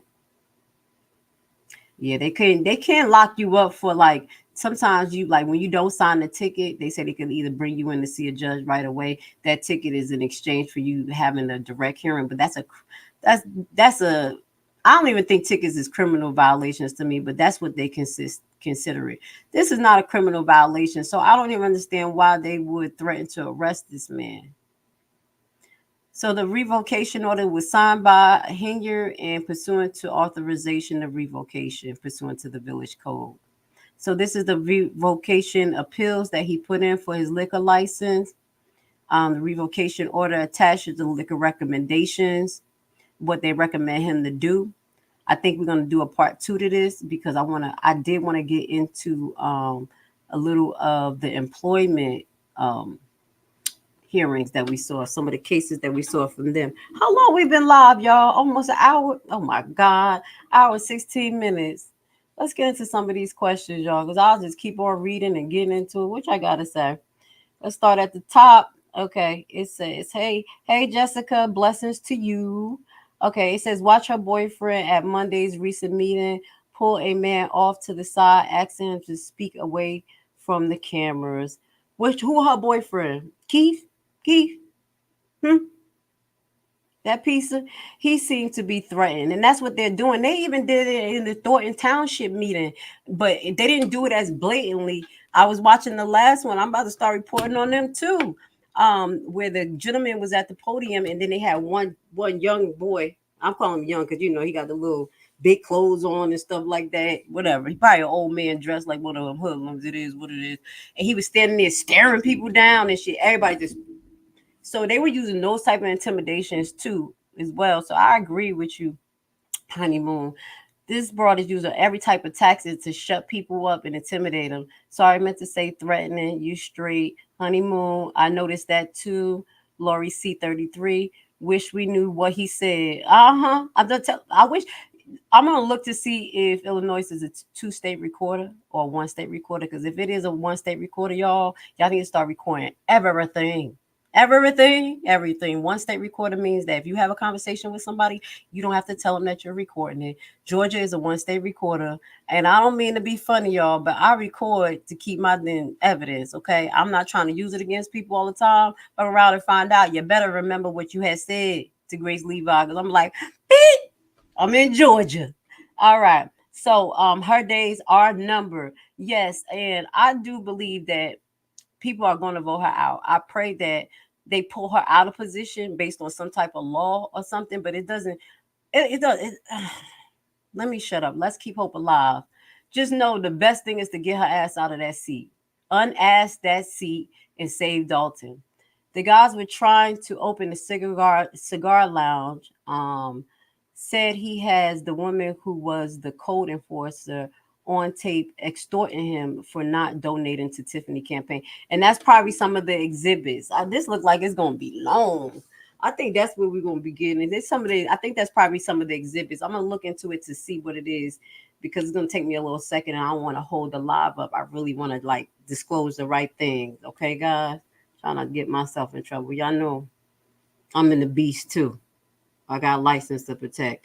Okay, she loves the people right. She loves the people right into bankruptcy, and ain't nothing that they can do about it. I'ma love you straight into the poorhouse, like an abusive relationship. My new favorite channel. Keep up the great work, Mark C. I appreciate you. Thank you so much for loving Grace Levi. I love you too. As you can see, I like to talk and I like to read and I like to learn. And if you're down with the calls, come on down. Be part of the Enlightenment Uncensored team. All right. And it says, I was never here. Who is this? Whatever. You was here. You left your comment. Okay, there is a fireman who haven't received up to 12 deposits into his pension. The union needs to investigate this. And that is supported by some of the things that they were saying in the meetings. I think I heard that. Wasn't that in the meeting? I think I heard that the gentleman was still waiting for his pension checks, but the board would approve these things, and allegedly Henyard's people will hold it. I think it's because they're just trying to pay off some of the things that they need to get paid off to keep their little shenanigans going. They're trying to pay their own vendors, pay for these little hotels or whatever they're doing, their little functions, and the people who need to get paid, they're not getting paid.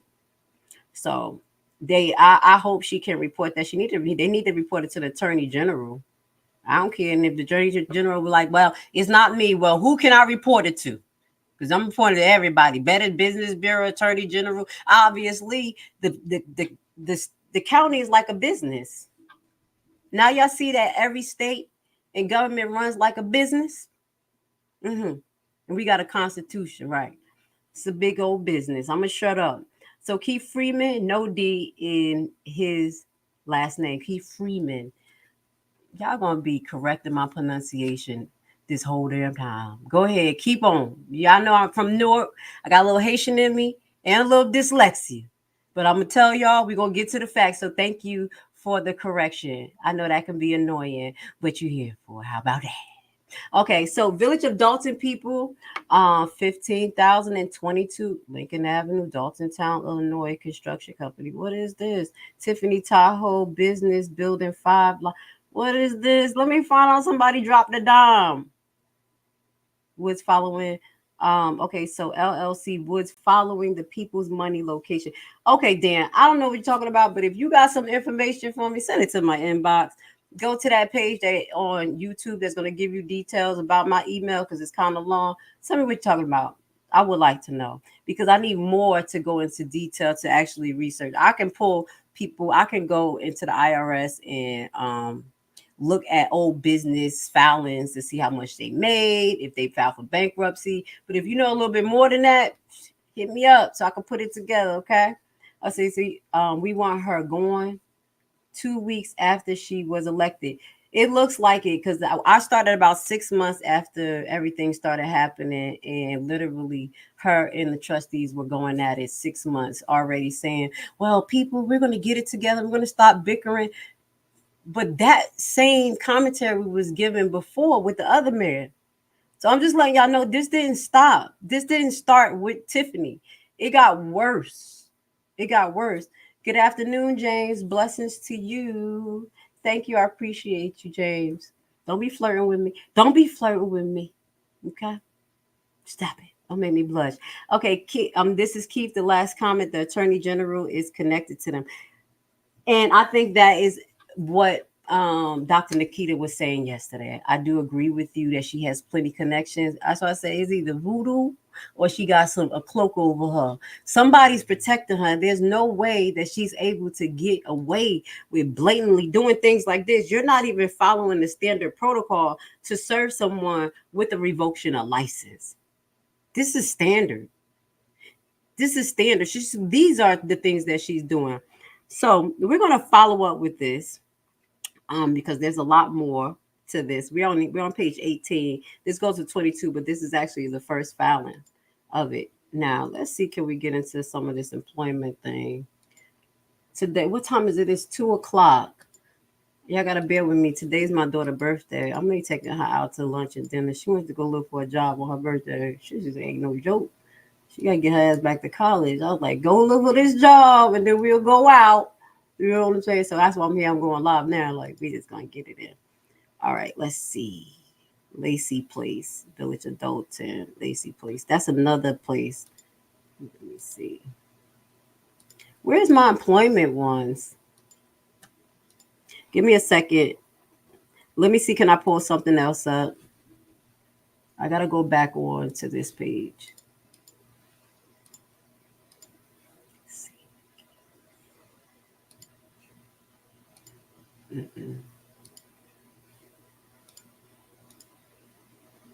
See all in my search engine.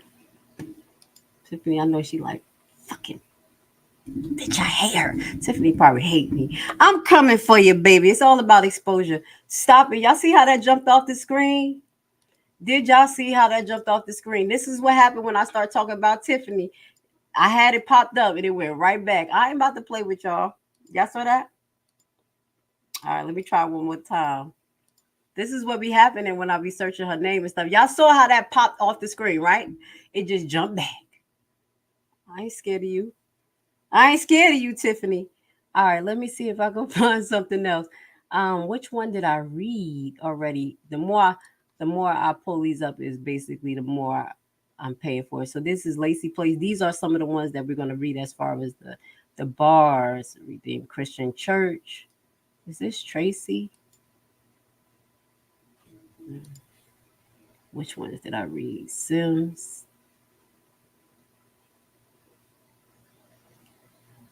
I'm trying to see which one I pulled up already, so I don't have to get into a new document. You know they make you pay for all of this every time you go look into this stuff. I'm good with paying for it, but I at least want to read the ones that I already paid for. Yeah. All right, bear with me.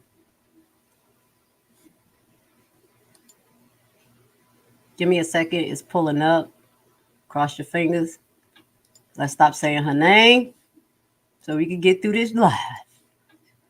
They over here playing with me. There we go. What is this? This was not the employment one. This one was a little bit weird.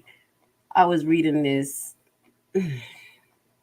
He was talking about losing money. Oh, he was talking about his wife being killed.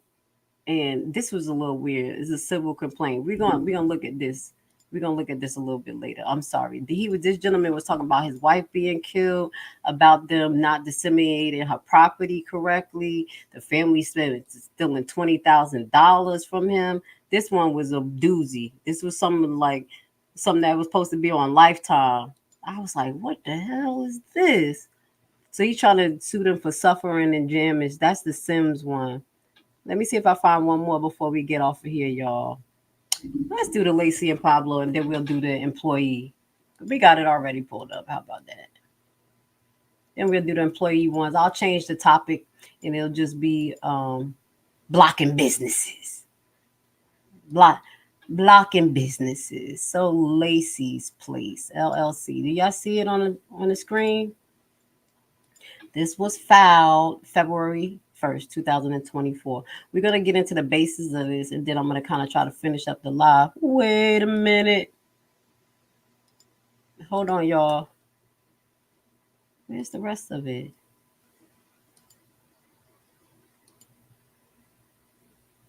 Notice of removal, assignment, stipulation of dismissal, civil cover sheet, attorney appearance. See, notice of removal. The first thing that showed up here, this case started in 2023. Let me show y'all what I'm looking at, so y'all won't think I'm just showing y'all something. Let me remove this. I get to see a list of the documents that go with this. Now, if you see these particular list of documents here, at the top, it says notice of removal. Usually it's the complaint right here. So that's why I'm trying to figure out where's the complaint here with this particular place. That's why I was kind of hesitant to get into it, because it started with notice of removal, civil cover sheet, case assignment, attorney appearance, clerk notice, the mail. These are just basically administrative processes. As you file things, it gets on here. Now, the original complaint is what I really want to see.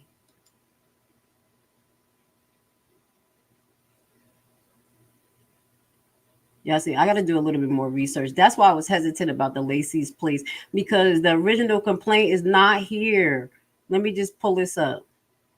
It's a notice of removal, and that's exactly what we were just looking at. Oh shoot. Let's see. Oh, 50 pages about to come up, y'all. Maybe I talked too soon. We ain't about to read 50 pages, but we about to get to it.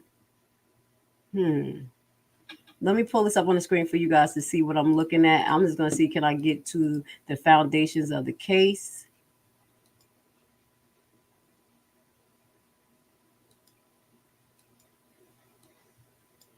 This.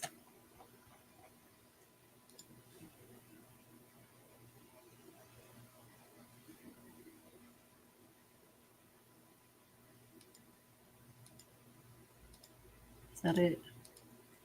All right, is that it? Yeah, this is a 53-page thing that I found. Oh, we're not about to read this today, but I'm going to read it, some of it. Let's see. So you see as the first document here, it says Lacy's Place versus the Village of Dalton, Tiffany Henyard, in her capacity as mayor and the Liquor Controller Commission. So this is another issue. Notice of removal. I want to see if it's verification of complaint, properties and jurisdiction, facts. Okay, let's get to a little bit of facts. Okay, here we go. They categorize it a little different. That's why sometimes you just got to click. Now, we got it on the screen? All right, cool. Lacy's Place is a bar and video gaming establishment located in the village of Dalton, licensed by the Illinois Liquor Control Commission, and a true and accurate copy of Lacy's Place state liquor license is attached. Dalton is the home of the home ruling municipality within Cook County, within the local jurisdiction. At all times relevant, Lacy's Place has applied and maintained valid state and liquor license. A true and accurate copy is provided. I'm kind of summarizing it up. In April 2023, Lacy's Place began making efforts to renew its liquor license. Here we go. With the village, the license was set to expire April 30th. His as well. This is Lacy's Place. And the other one we was reading was Ensom Jr. So this is Lacy's Place, okay? I just want to make sure we're reading a different one. After reading for a couple of hours, everything is a blur. Okay, I understand why people be having a hard time reading. My ass get to an hour like, oh, I'm thirsty. Okay, let's just get a little bit into this and then we're going to follow up. So Lacy Place was told by the village agent that the village is refusing to renew all liquor license until the village completes a tax audit. What does that have to do with each other? However, the village stated that they will continue to allow all business to operate past the expiration of their local license until the completion of the audit. From April 2023 through the present date, the village has not completed the tax audit, and Lacy's Place liquor license has not been renewed by the village since the expiration of April 30th. 2023. However, upon information and belief, the underlying reason for the village refusal to renew Lacy's Place liquor license is due to the mayor of Dalton refusing to renew license to establish who did not support or contribute to her political campaign. Lacy Place stated liquor license is set to expire July 31st, 2023, which plaintiffs will be incapable of renewing without Dalton's renewal of their local liquor license. So to do the state liquor license, I would assume that you have to get the local one, according to what he's saying. So he's like, you're putting me in jeopardy.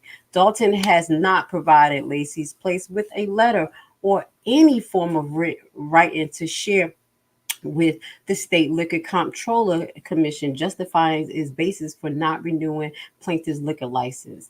It is currently stands, and no fault of its own, Lacy's Place is incapable of renewing the liquor license, the state license. Basically, he's saying there's nothing I can do. They're not giving me why they're not renewing. I have no paperwork for them, and now his state license is coming up. Upon expiration of the state license, Lacy Place will be incapable of serving alcohol to patrons and therefore unable to operate in this business in the village. Further, the Illinois Gaming Board required the establishment with licensed video game have valid and effective liquor license to operate its VGT.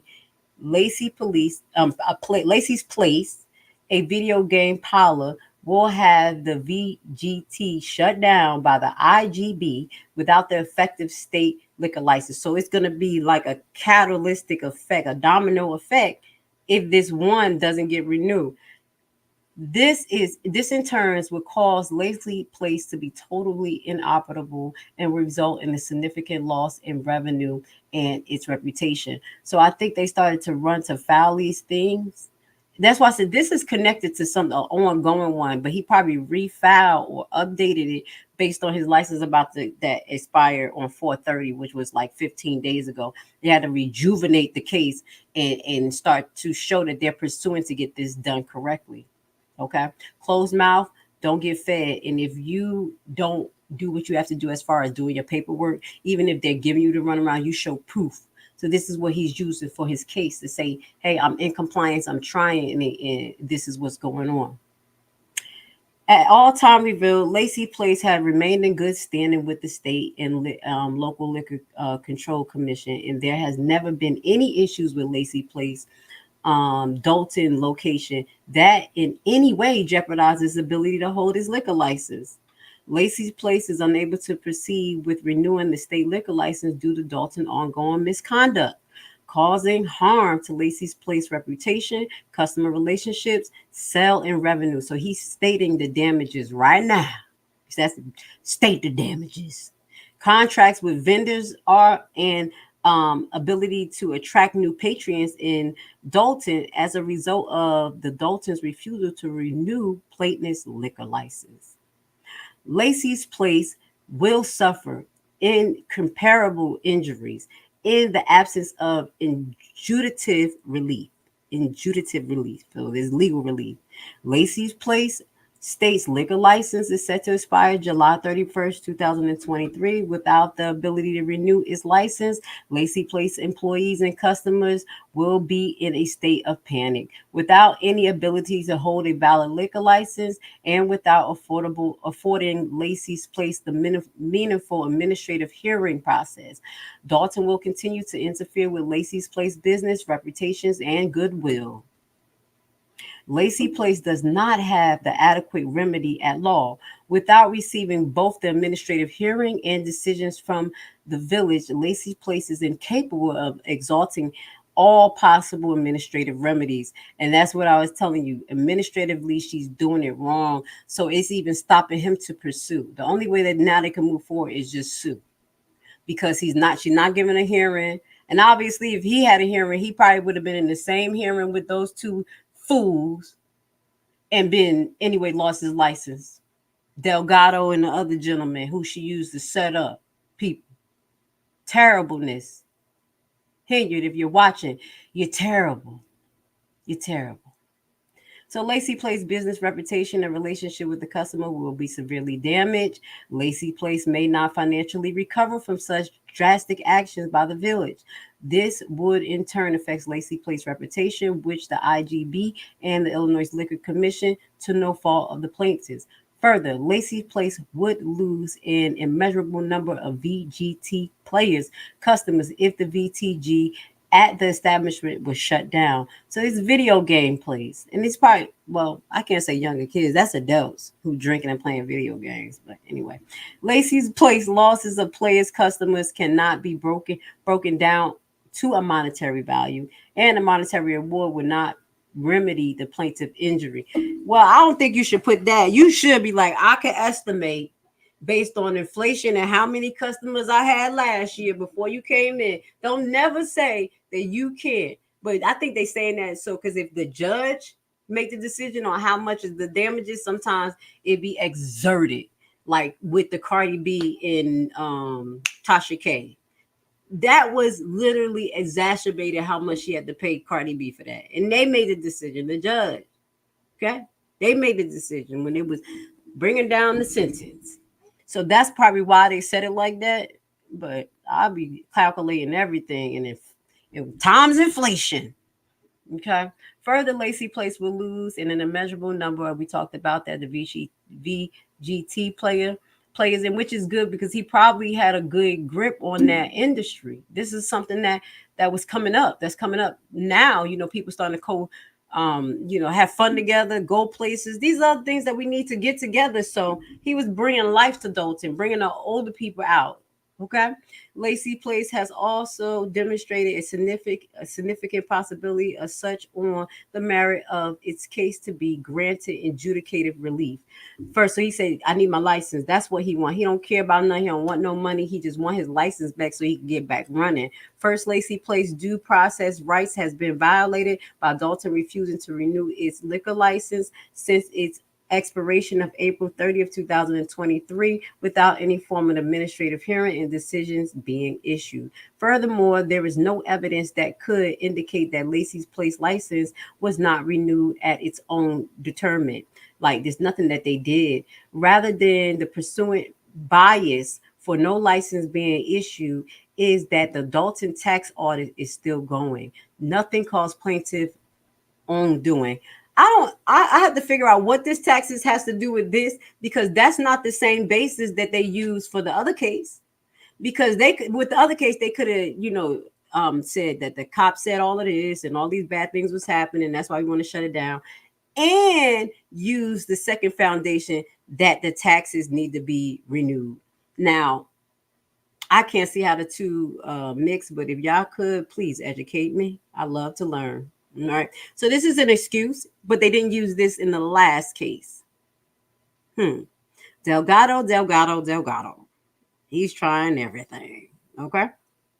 So rather the pursued bias for no license being issued to the Dalton tax audit is still going on.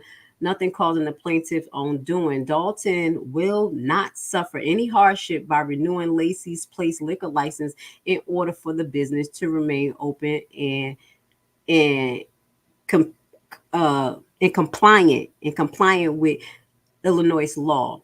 So, to the contrary, the balancing of the hardship weighs significantly in favor of Lacy's Place for the irreparable injuries it will inevitably suffer without adjudicative relief. Without the ability of the plaintiff to renew its local liquor license, thus, this in turn, the state liquor license is going to be, up for grab. Lacy's Place will be forced to close its doors for business, and its customer will seek other bars and gaming parlors. Lacy's Place will lose bar patrons, player customers, as well as severely impact the reputation with its employees, customers, the state of Illinois Gaming Board, and the Illinois Liquor Controller Commission. Furthermore, Lacy's Place is incapable of further challenging Dalton's decision to not renew its liquor license through the administrative process, since Dalton has not held an administrative hearing or rendered a decision for refusing to renew the license. Lacy's Place is in dire need of adjudicative relief that will be provided by the honorable court. So they're just seeking to get their simple license here. He's like, I lost a lot of money here. I don't even care. I just want my customers. I want to have some fun. I want to, live my life. I want to be able to pay my bills. Please, this is the only relief I want. So this is how bad it is in Dalton. This is what our honorable mayor, Tiffany Henyard, is doing. I want to see, can I put a pretty little picture of her? I know she hates me, but it's okay, girl. Throwing that stuff over here. Y'all know y'all like, that lady crazy. No, since I've been messing with Henyard, some funny been happening. I'm watching.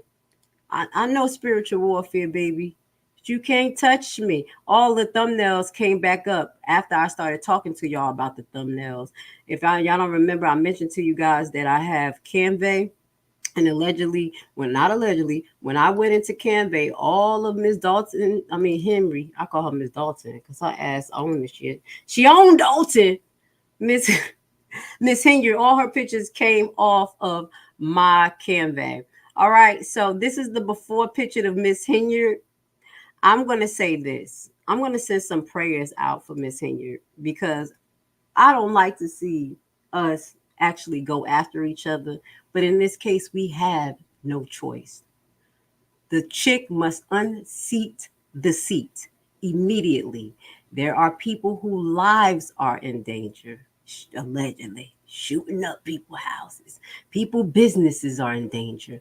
This is people colleges, college funds, kids' future. It's not just today.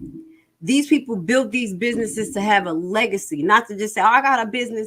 This was to sustain their family. This is how serious it is, Miss Henyard. So at the end of the day, I'm going to say this. Miss Henyard, you're going to be judged. Everything that you do is going to come to light. If you don't go to jail, you're going to go to hell. And if you don't like it, then oh well. So we're going to end off with some Hebrew music from my Hebrew brothers. I want to say thank you for being here with Grace Levi. We're going to get back into the first case because there's more. First case that we was reading with Insom. There's evidence there that I want to review and see what it says before I show it to y'all so I don't get in trouble. I want to respect people's privacy. And then we're going to find those employment cases that basically highlight her being retaliatory against people who didn't want to have no part to her nonsense, calling her BS out. And we're going to continue. So I go back to work this weekend. My goal is to go live on Friday with you guys. So please turn your notifications on, hit the like button. And I want to say thank you for being here with Grace Levi. I appreciate you guys. A real guy. They try to blackball me, but I still won. Humble did the beat. Damn, nigga, you a real one. Separate the fake from the J. Let me demonstrate. Either might I hate. Romans 9, I don't deviate. Take a leap of faith out my mind. Now it keep me safe. Treasures up in heaven, burn the banks. I don't need a safe. I see double almost over, so it looks like I time. Enemies don't need no closure, so don't look for no sign. For a shake up and a wake up, repent, free your mind. Leave that white man alone, don't partake in his crimes. Cause it's judgment coming. Whole fucking country burning like an oven.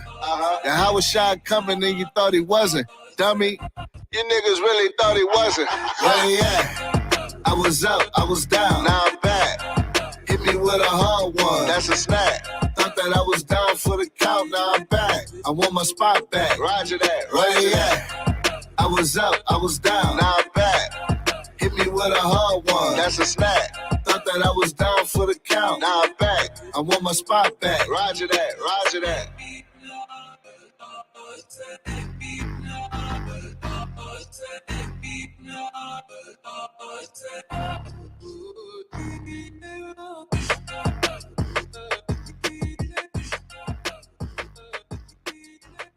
I could not be here breathing and be comfortable if I was really as bad as they was making it. You know, nobody could be around me. So for me to be this calm, I must have some kind of inner peace. And my inner peace is knowing that once everybody take the time to really see what type of person I am, you'd be surprised that I stuck around this long. I have to make the life that I do live as happy as I can and try to do the best with what I have. You know, live the best life I can live, be as happy as I can be. Nothing is perfect for anybody. I don't know. Boys, I swear, I think I figured it out. You know why they don't want us redneck brothers and sisters and the hood brothers and sisters getting along? You know why? Because we'd be unstoppable. I'm telling you right now, we would shut shit down.